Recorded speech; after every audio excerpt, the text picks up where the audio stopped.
This presentation basically go through the same slides that I used for the webinar that took place about 3 days ago. The audience was from the industries mainly, and the idea was for the companies to go through the crisis like COVID-19. What is the destiny, how we can manage it, and how can people be involved so that the future will be better than just doing whatever we have done in the past and continuing the same path.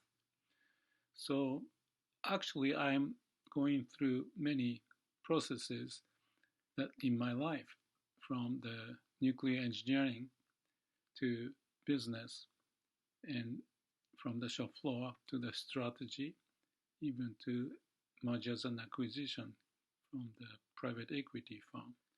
I've visited hundreds of companies, and I have interest in many things, starting from Zen to artificial intelligence.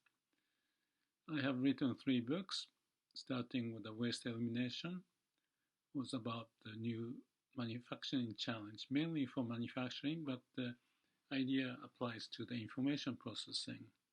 Basically, manufacturing is a value-added process, so the same idea should apply. And finding the destiny is related to empowering people and continuous improvement. So reflecting my life, going from the engineering field to the business, even to be curious about the human behavior and Zen and so forth, I feel like I reinvented my life as I go through. Because of the habitual patterns and things happens in your life, you have certain basis, but as you go through the new information, new environment, you kind of have to figure out the way to fit in that situation, and then therefore finding the destiny along the way. Perhaps some people are lucky to find the destiny early on. I can think of Picasso, finding the destiny as a painter. So he went through all his life, but I would imagine many people may have to go through certain changes, and especially when the situation is changing rapidly these days, I think we need to figure out what's our interest, what can be done, how do we fit in the setting and feel happy about doing so. In my background, I worked with many companies, and to transform the company, which is what I try to do in every situation, I asked lots of questions from the top and the middle to the shop floor, from the sales to production to R&D, whatever. And from that, I tried to figure out what's the bottleneck, what makes the company to not being able to connect each other and therefore utilize the talent of people to aim for the prosperous business situation. And for that, I needed to not understand just the logical part of it, but also the people's interest and how they are motivated or not. Those are the basic questions. In this slide, I'm showing the PDCA cycle, which is the continuous improvement process of starting from plan and then conduct the plan, do, and check the result, and act to figure out what went right and wrong, what can be done better, and then plan again. I often say CAPD because you don't necessarily want to plan without checking. So the beginning is to know what's going on, and therefore I call CAPD. So the sailing analogy is to figuring out the way into the island somewhere in your vision. And according to the change in the current and wind, whatever the situation, you're trying to figure out at the regular frequency to revisit where you are and which direction to go. These days, even the target may change. So this situation is fairly more complex, but the basic nature of aiming for the destination and going through the process should be the same. And I see that life's journey is very much like that. So I do practice these ideas in my life, not just for the company. But within the company, I found the basic structure that I thought can be improved. This was way back 40 years ago, probably 1980s. And I found perhaps also connected to my background in Japan, the Japanese had more interest in involving people. So if you compare to the more authoritative way of managing, I strongly felt the gap. And one important experience for me in my life to change my behavior or the direction and therefore the destiny is when I read a book called In Search of Excellence. And in there was a story of the GM worker having worked 15 years or so, and then found that the company is laying off this person. And he's interviewed by Tom Peters and saying that, okay, I worked for this company for 15 years, but now I'm getting laid off.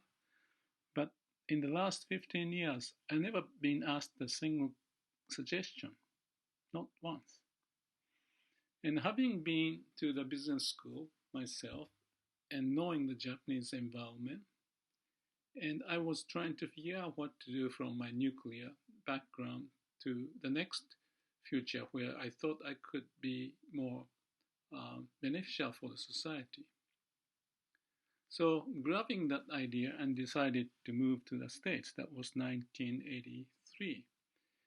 And since then, for 35, 40 years, I've been trying to transform the company, involving people and connecting to the strategy and organizing the company in the manner from a more authoritative way to be more involving people and the people growing with the company, alignment that I wanted to see.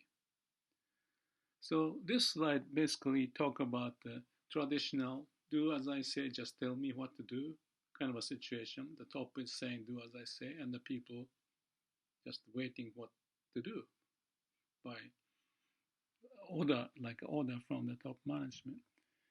But the new way I wanted to see was that the top is, okay, they have to figure out the direction and so forth, but in terms of the people's power, they should also ask questions like, what do you think about this? And how can you help me? Or how can I help you to help me? And the people may say, here are my suggestions. That's the connection to what I mentioned about this GM worker who never had a chance to say any suggestions. There are lots of creative power, and if we can tap on that power and connect to the strategy of the company, that makes sense. So the idea was simple. At the beginning, I felt like I was parachuting into the desert, but the experience from that time was very interesting. I was excited because I could use what I thought should be done, and the need of the society or the company can be met with that kind of idea. So perhaps I had a unique viewpoint to process so that my value added may be appreciated. I mean, the idea was to aim for the change in terms of the company and behavior, but at the same time, I thought I can make some money. So that made sense for me to find my destiny in that direction. Now, this slide kind of captures the essence. I think I did this 30 years ago, 25 years ago, and the situation hasn't changed. I still think in many companies, there are lots of hierarchical issues for good reason, because people are conditioned or going through the hierarchy to be good at in certain field, and their background is strong in that field. So they speak certain language in that field. So that whether it's the R&D or sales or production, they seem to have certain terminology, the way of thinking. The same thing at the top management and the people at the shop floor. They all have some kind of a language, the behavior, which may not connect with others easily. So the point here is that if we have a division, it's kind of like a silo syndrome, like I would call it. Hierarchical control is not good. It's impractical or impossible, especially when the situations are changing rapidly. So hierarchical decision making is too slow in such an environment because you are not utilizing people, and also the connection with different department and hierarchical structure takes so much effort because of the lack of common language or the common view of the world. And as the technology is changing and the market is changing, hierarchical information flow is not effective. So we have to find a new way. So that was 25 years ago, and we see that and the rapid changes happening mainly because of technology. Some people talk about the industrial revolution, 4.0, whatever the term may mean. But the change seems to be accelerating. The rate of change seems to be accelerating. So we need to keep up with it and still figure out a way so that we feel happy in what we do, but also contribute to the society. But just a quick look at the situation in the company. If I'm looking at one person in the middle management, let's say, what I see is what I call the crossfire syndrome. He may be attending the meeting, he may be running his own, what I call mini company, his area of responsibility. He may be talking with the customers. He's actually like a general manager. He needs to process lots of things to be able to prioritize what to do and actually behave like a president of his area.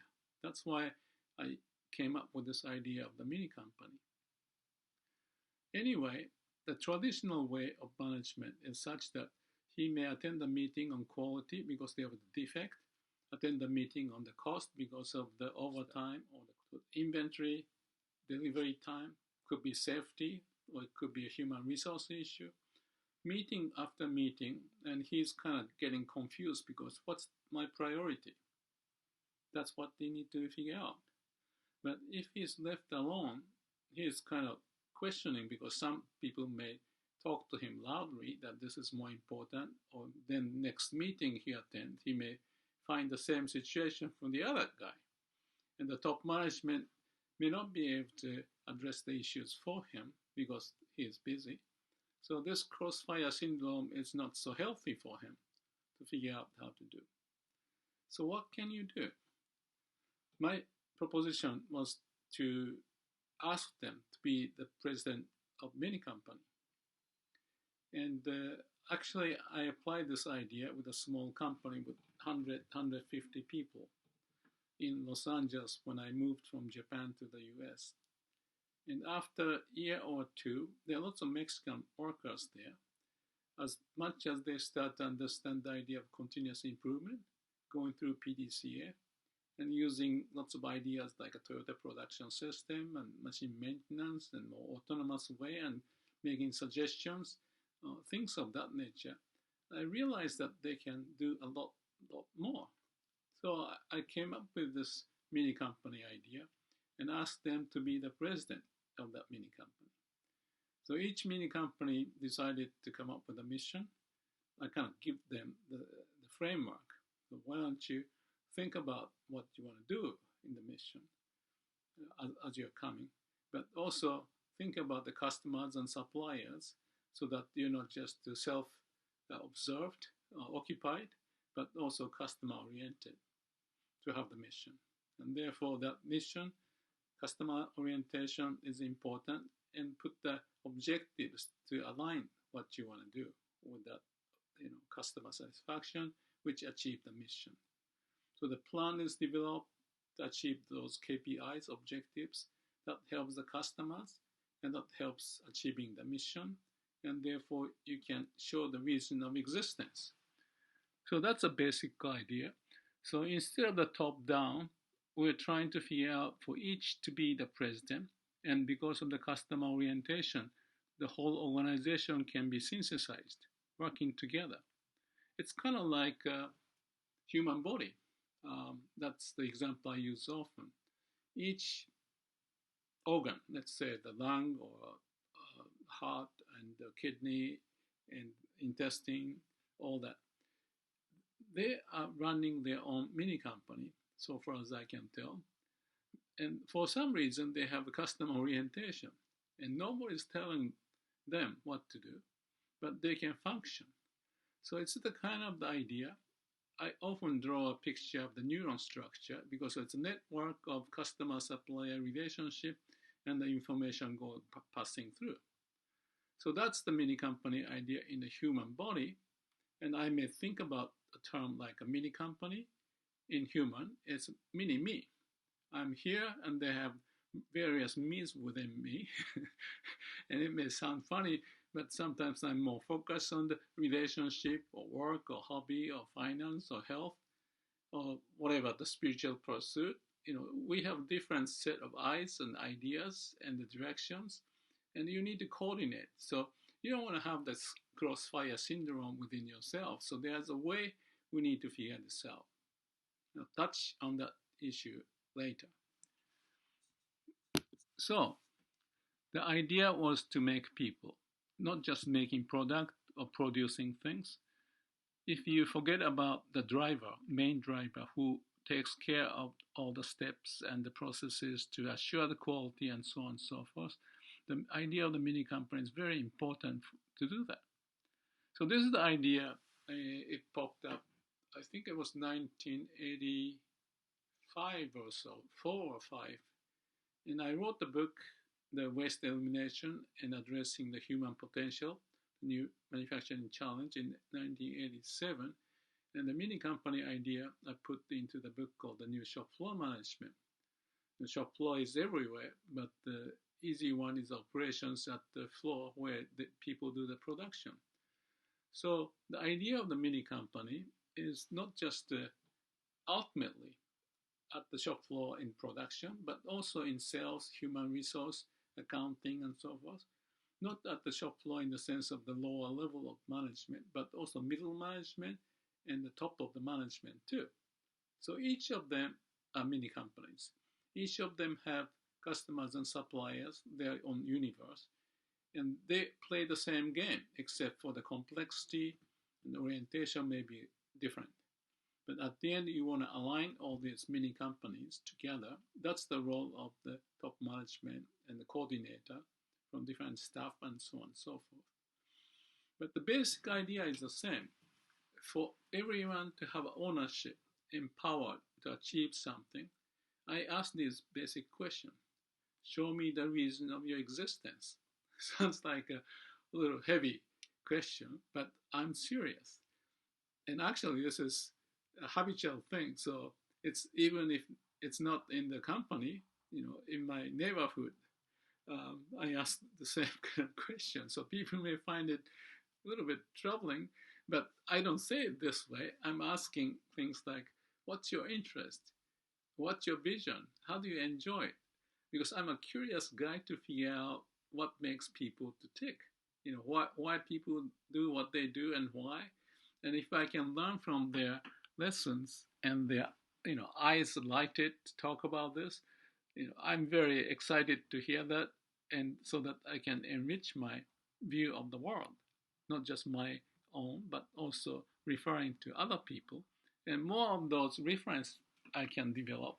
I've visited to like 40 countries and visiting this and that from the top and the middle and the shop floor people.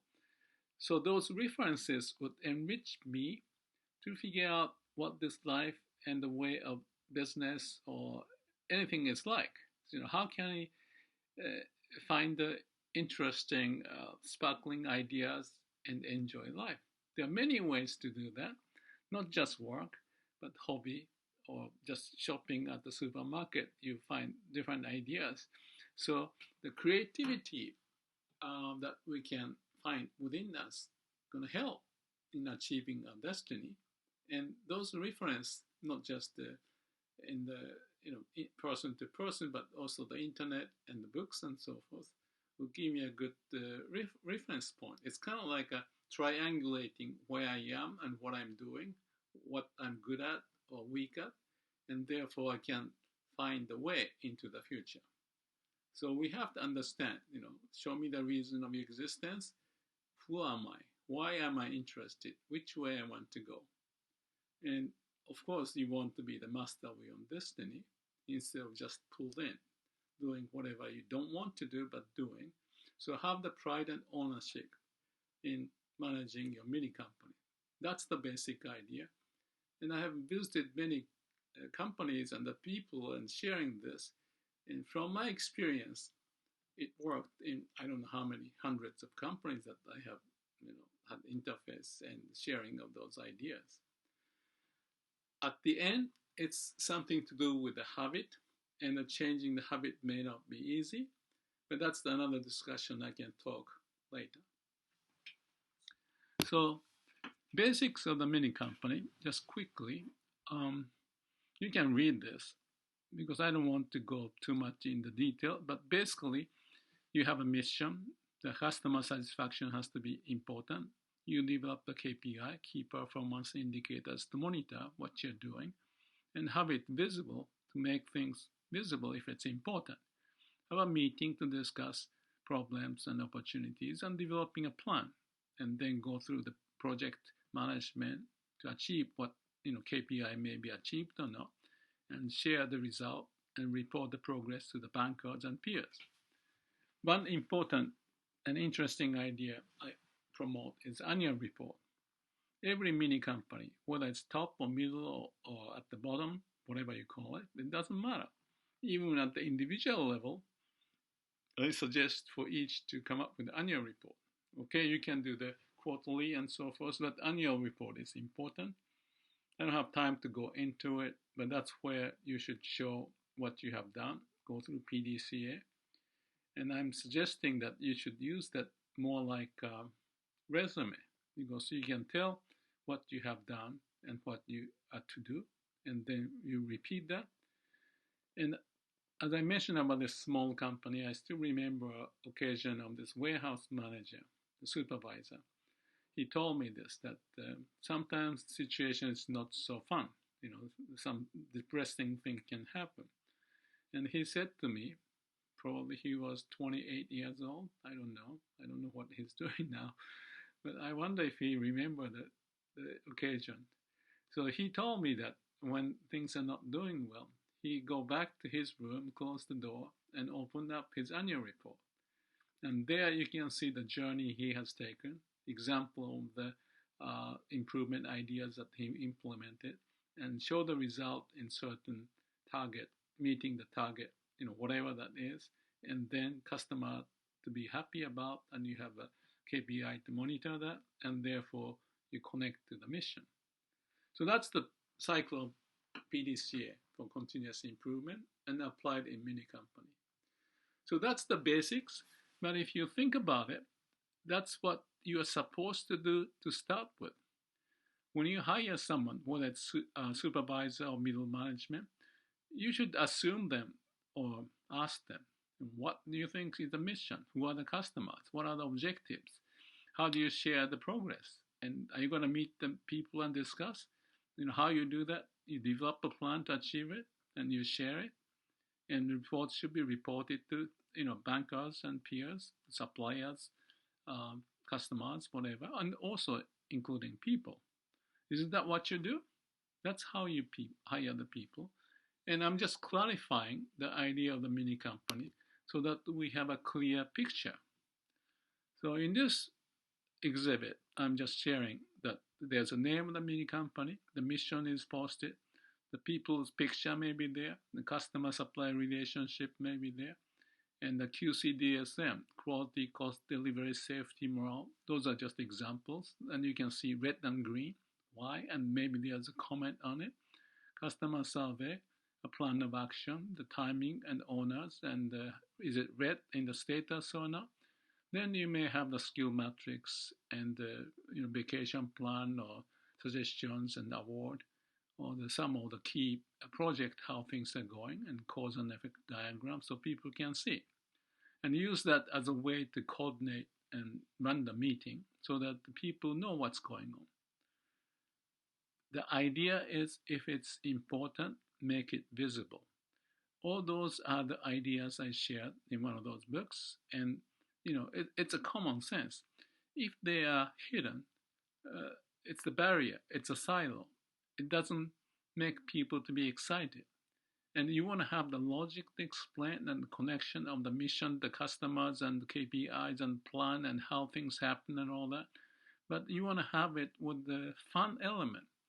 with the pictures and fonts and whatever, make it people to be interested in what you do. Because if you are the mini company president, that's your job. So anyway, that's just an idea of the mini company meeting area. And if you have that developed, that's how you can coordinate, work with the people, and achieve your mission. Ideally, we can talk about the individual's case, but I see individuals' life management may go through the same kind of a structure.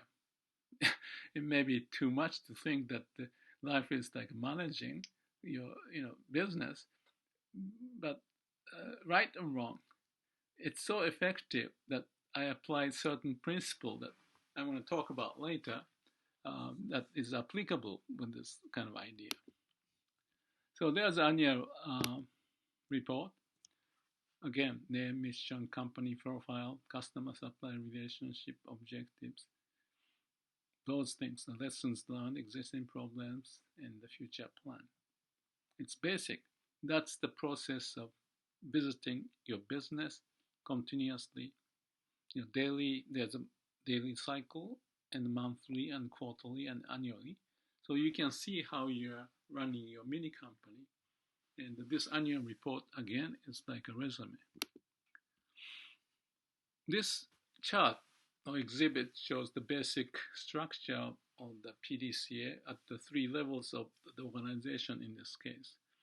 And there's a cycle, there's a coordination to take place, like a bankers meeting, I call it. The bankers is the boss, the mini company report to the bankers, but the mini company becomes the banker himself, and there's a mini company underneath him to report, and therefore there's a coordination of those linkage developed over time.